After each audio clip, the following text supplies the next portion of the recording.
This amendment strikes vertiport, the word vertiport, from the definition of heliport for the purposes of AIP funding, the same funding that the gentleman on the other side of the aisle just mentioned that we need so much of. And as a helicopter pilot, I'm very interested in the funding for heliports, but vertiports are going to use some of that funding, meanwhile not paying anything in. Just let me tell you, Mr. Speaker, vertiports exist for the purpose of advanced air mobility and electric vertical takeoff and landing, or E-VTOL vehicles, which only exist in prototype and other nascent stages. E-VTOL is so immature in its development that there's a reality index that actually exists, Advanced Air Mobility Reality Index. The reality index ranks companies and essentially determines whether there's a reality that these things are ever going to even come to the market, be produced, and be viable. Is that something we should be investing in? These are ranked and combined to describe the likelihood of the aircraft's certification and production on scale. Again, this is a ranking of the likelihood that these things even get produced, much less used. Furthermore, if these vehicles become the norm, Jetson style, like their proponents envision, allowing AAM vehicles to receive the benefits of the Airport and Airway Trust Fund without paying into it, evokes the same debate we're currently having about the government-mandated transition to electric automobiles, which don't pay into the highway fund. They don't pay in, but they use it. Same thing here. These vehicles want to use it, but they don't want to pay into it. So they're robbing from everybody else that has to use it, that actually currently exist and are used. I haven't even gotten into the drawbacks of the potential vehicles, but how about being concerned about adequate storage for hazardous materials to respond to lithium and other critical mineral-related fires? The fires are challenging enough for firefighters to address on the ground or at sea, let alone having them occur between skyscrapers. And if you wonder, do these fires actually exist, you can just search the internet. It's widely known. You can see the electric vehicles burning at the charger, burning people's garages, burning. There's a problem because they're unstable. Now, if you want to get in the air and fly in one of these things, God bless you. But your money is going to be transferred to deal with these things that don't pay into the fund. They don't pay anything in, but yet they're going to draw money out. This system works when the users pay into it. That's how it works.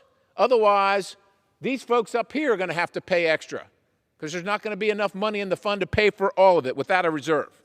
Gentleman reserves. Gentleman from Georgia is recognized. For what purpose does the gentleman from Georgia seek recognition? Move to claim time in opposition to the amendment. Gentleman from Georgia is now recognized. Thank you, Mr. Chairman. I speak in opposition to the amendment.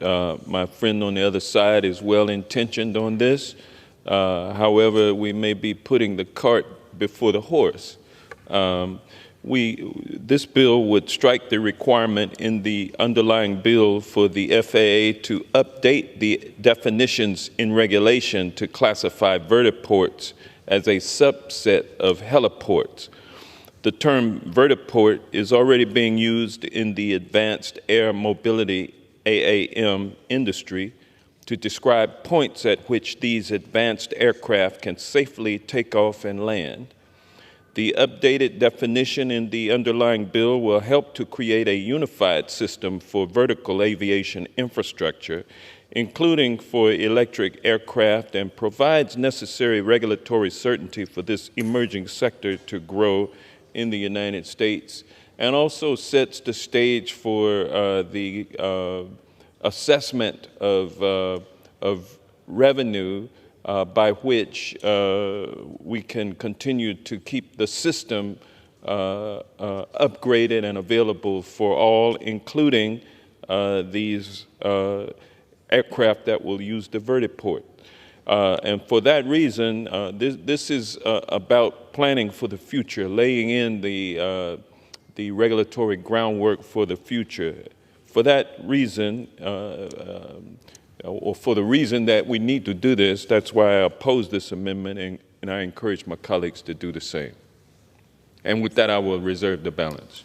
Gentleman reserves. Gentleman from Pennsylvania is recognized. Thank you, Mr. Chairman. I thank the gentleman for the clarification, and I marvel at the fact that we can include the definition and the term in preparation for something that right now doesn't really exist practically. It's in people's minds, and it's on a computer. There's prototypes out there. We can do that, but we can't find any way to charge and make sure that they're paying their fair share into the fund that they're going to use the infrastructure of. Right? The infrastructure is created by the fund, and they're going to use it, but they ain't going to pay. We can't figure that out, but we sure can make sure that they have access to everything else that everyone is paying for. Ladies and gentlemen, in Washington, D.C., this is how things go awry. This is how you go broke. This is how you can't afford things that you need to do, like pay for your highways, filled with now electric vehicles that aren't paying into the system, pay nothing for the roads that they're on, weighing in excess thousands of pounds of most of the regular cars that are using the road now that are paying the fee. And you know what we're going to do because we're so brilliant, because that's working so well? We're going to double down and do it in the air as well. That's awesome. It's not awesome, ladies and gentlemen. You know what else is not awesome? Most of the materials sourced in this stuff come from the communist Chinese, made by slave labor, whether it's the actual slave labor in concentration camps in East Turkestan, or whether it's the child slave labor in the Congo, feeding the Chinese machine, feeding the machine here, so we can virtue signal that we're doing everything clean, we're electrified, and we're not going to charge anybody for it. Somebody's going to pay. Mr. Chairman, I urge adoption of the amendment. I yield the balance. Gentleman yields back. Members are reminded to direct their comments to the chair. Gentleman from Georgia is recognized. Thank you, Mr. Chairman. Sometimes we do need to raise revenue, and I look forward to supporting any proposals that my friend on the other side would propose out of fairness, I think. I mean, no one segment should be able to get a free ride, so I would appreciate that. But the fact of the matter is that most of my friends on the other side of the aisle have already signed on to the Grover Norquist No New Tax Pledge, and so for years they have neglected to raise revenues where appropriate, and they will continue to abide by the pledge that they have given. So far, I don't see any yield in that trajectory. So, but fact is, we're going to have to raise some revenue as we move forward, and I look forward to working with the gentleman in that endeavor. And with that, I would ask my colleagues to oppose this amendment, and I would yield back the balance of my time. Gentleman yields back. The question is on the amendment offered by the gentleman from Pennsylvania. Those in favor say aye. Aye. Those opposed say no. In the opinion of the chair, the ayes have it. Mr. Chairman, the amendment is agreed to. For what purpose does the gentleman from Georgia seek recognition? I'd ask for a recorded vote. Pursuant to Clause 6 of Rule 18, further proceedings on the amendment offered by the gentleman from Pennsylvania will be postponed. Does the gentleman from Pennsylvania seek recognition?